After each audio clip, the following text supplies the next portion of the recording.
Alright, so I'm not sure whether or not I'm done exploring this sucker yet, but I know this much.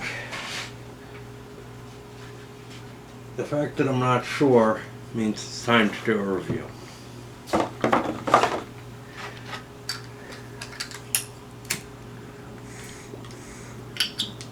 Elusive Victory.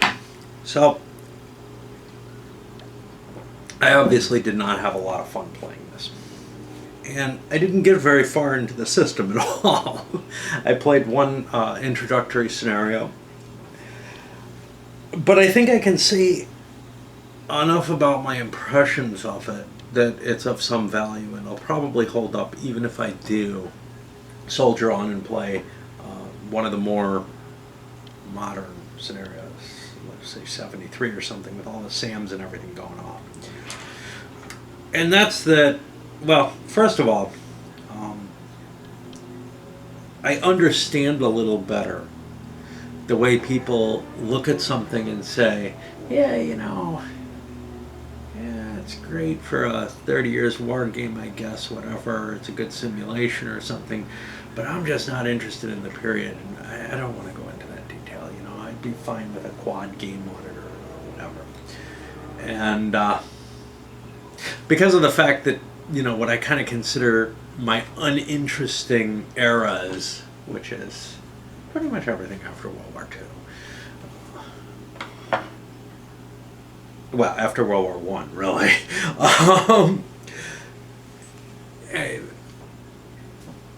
I still tend to enjoy a fairly complex game. For example, I like the OCS, I like Vietnam, I like Korean War. These are on the heavier side of wargaming, and so I kind of think, well, and my feeling generally is, wow, I'm least interested in the sort of simplistic treatments. But here I can honestly tell you, this is too much for my investment and taste in modern air.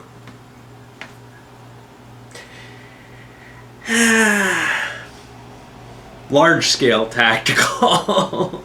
Large-scale in the sense that one counter is a flight of several planes, that, distances are quite large. We're not talking about a dogfight that I think like Air War or Achtung Spitfire, which is over there, would be like. But we're also certainly not talking about the kind of operational game that Luftwaffe is. We're talking about something where you're fighting over for a few minutes over some key targets to try to conduct a few bombing runs, or one bombing run. And well, it's not really a scale and topic that interests me at all, and it's kind of surprising for me to find a topic that interests me so little that I don't want a good simulation on it. But I think this is one. And if I think about it outside of military stuff, there are a lot of things that I wouldn't want to simulate. For example, I don't want a toenail clipping simulation, right? I don't even want a counter clipping simulation. The reality is fine. I'm not sure the reality of air war would be enjoyable to me, or any war, but the idea of trying to make a game out of that is just ludicrous to me. Now, in this case, the topic interested me enough that I was willing to undertake this. And then when I started seeing just what was involved in it, I realized this is too much for me for this kind of topic. And honestly, I should have had that suspicion long before, because the Victory games of the Fleet series, the Strike games, I collect them. Flashpoint Golan, which I played, these all were too much too for the topic, and their topic was more interesting to me than this air combat topic. So something that took their level of detail, or more in this case, and faced it, well, obviously it's not gonna be a good fit for me. So far, I respect the game design a good deal. I think that it's a fairly good simulation from what I can see of it. But then again, this is from a guy who's pretty lacking in knowledge about air warfare, i.e. I don't know what any of these, different things are. But it's taking, the acronyms and stuff. It's taking what seems like a common sense approach and applying, movement rules that seem to work and seem to make sense. Dogfight rules. There's some abstractions in place, like, for example, hey, the fight just happens in this hex and then you scatter afterwards and everything. So you're not plotting out the intricacies of a dogfight itself. But that's okay. However, there are some places, and I have no suggestions here, but there are some, in some cases there's some components which could be upgraded or improved. I have no suggestions really in terms of play how to improve the overall experience. One of them is that idea of using all 12 points on a hex, i.e. you have the center of the hexagon as well as the vertices to count as directions you can be facing, and that you can be sitting on a space between two hexes. It's a clever way to try to cut the Gordian knot of, hey, the hex grid is just too restrictive, and especially in a fluid situation like in air combat, you really want the capability to be able to move a little bit more without being restricted by the hex grid. I'm not sure it only applies to air war, but the mechanical aspects of putting your pieces in those locations and being able to keep their facing visible and correct at all times is really tough. Likewise, the number of counters that you have stacked on a single flight is cumbersome, to say the least. The fact that you can't see what the actual plane is because of all the counters that are sitting on top of it. The fact that the same color is used for the altitude and is used for the I want to say attributes that apply to a plane when it's the conditions that apply to it. For example, disordered, having maneuvered, whatever. Those colors being the same for both sides obscure even which side the plane is on.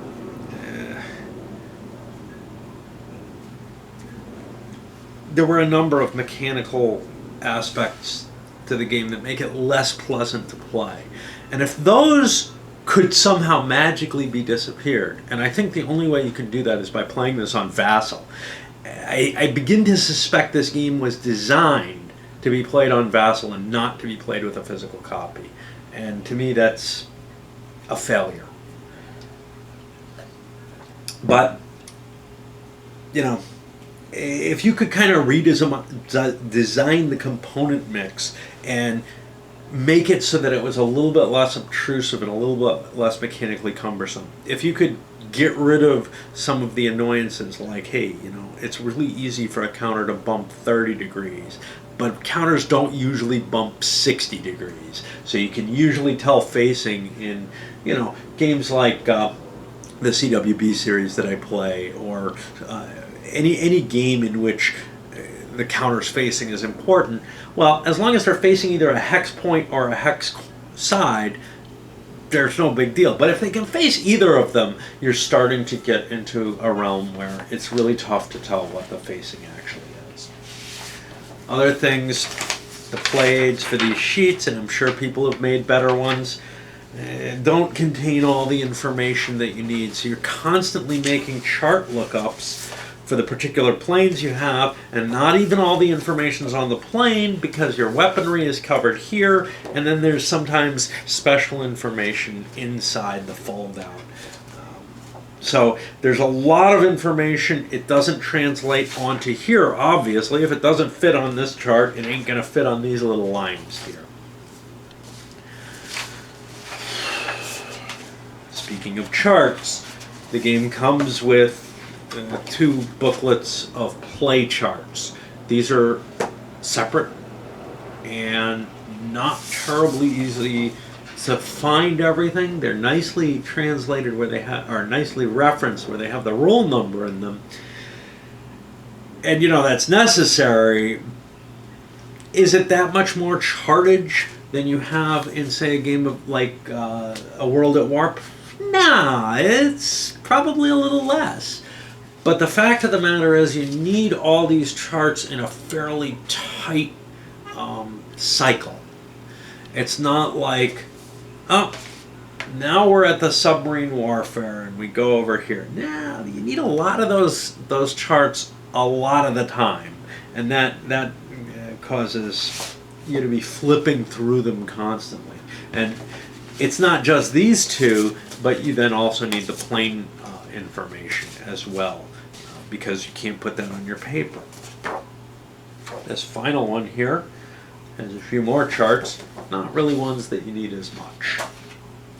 They kind of, like the firing arcs and such, or whatever that you want to call them, become pretty much second nature, even to someone as slow as I am. Player 8 of these maps, the planning maps, this one really leads me to suspect the game wasn't designed to be played on paper, because these are barely readable. They're shrunk down so much. They're very, very difficult to discern whatever your flight plans are. But if you were plotting that on, an electronic version, that would be trivial. It does not help that the training scenario doesn't give you a scenario write-up. Apparently, I'm told that there is a scenario, and maybe I found it at some point. There is a set of instructions for this scenario, sort of, kind of, that you don't have to distill from the playthrough. But I don't remember where it is anymore, and it was hell trying to find such a thing. What I wanted to do was be able to set up some pieces and do what I did in the Alert 5 scenario, but with less pieces on the board. Get a better idea of, what the system kind of works as. It worked out okay. I wish I hadn't spent the time pissing through that thing. I hate follow along with what somebody else is playing. I usually just bum that away and say that's useless, but I did it here for whatever reason.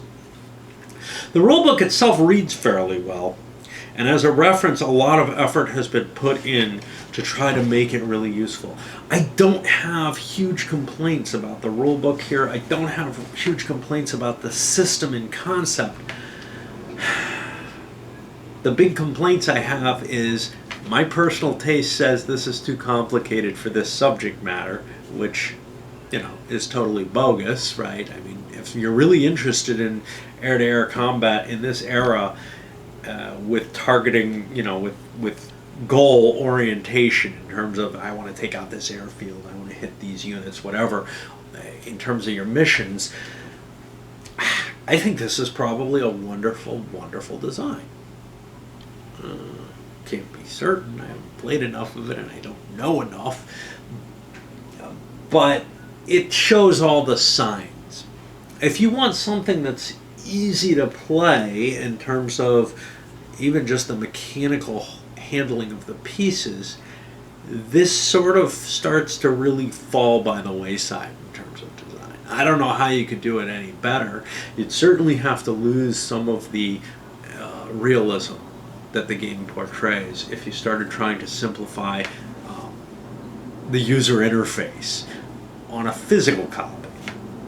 I could see this being done on an electronic version very, very easily, where it took a lot of that burden away, especially if that electronic version doesn't let you break the rules or something, right? But that's no longer playing a board game to me. I play board games to be touching the pieces and moving them around and everything, in part. So, if it should be an electronic game, it shouldn't have been released in a box version. It may be that it's simply too mechanically complicated to really stand up to being a board game. Then again, the rules complexity isn't really all that high. There's a lot of rules, but they're all special cases that you can kind of fit together. They make intuitive sense as you're going. I may have made mistakes, I may have dropped and forgotten a few things, but I think with some practice and some play, if you're interested in this, you could get pretty competent at handling the rules in a good fashion. What's not so easy is flipping through all those charts in an easy fashion. And again, on an electronic version, those charts could just be little tabs, slide them in, slide them out, right? But in the physical version, I'm taking up 3/4 of my map with those. Well, it wouldn't have to be, but I would need that kind of table space separated to be able to access them at all efficiently. It's not a game in which you just have a couple little player charts that you can fiddle with. And that's what it comes down to. You know, it looks like, you know, a very good simulation of the situation it's trying to portray. It's just not my cup of tea, you know, and that's a sad thing. I may come, why? I don't know. I mean, I hate that I have a game that I feel, especially what I think is a decent game, and it's not the only one that I feel this way about, but that I don't really have any desire to play ever again. And, you know, it's like kind of the feeling that I have about my parents, you know. These are people I supposedly love. I have these, you know, intrinsic feelings about, maybe out of duty or whatever, but I don't want to be around them, right?